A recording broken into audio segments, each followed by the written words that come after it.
Според лекарите, најчеста грешка кај луѓето е мешањето на алкохол со лекови. Без разлика дали се на рецепт или без, лекот може да ги зголеми ефектите на алкохолот или пак обратно.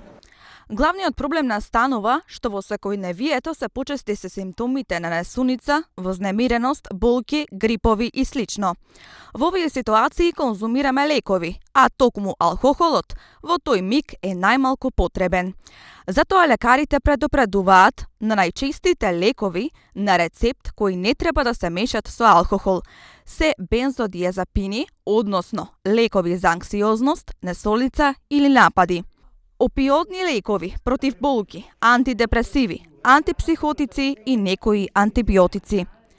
Сепак не треба да внимаваме само на лековите на рецепт. Некои лекови без рецепт, а кои не треба да ги мешате со алкохол, вклучуваат апчиња за спиење, апчиња против гадење, кои вообичаено се користат за патување, лекови за настинка и грип, лекови за алергија или болка.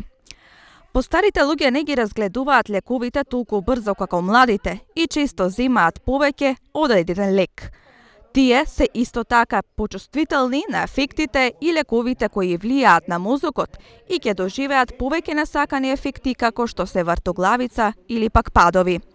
Затоа, лекарите постојано предупредуваат упатствата на лековите кои се наоѓаат во самите пакувања на лекот треба задолжително да се читаат пред конзумација на било каков лек или пијалок.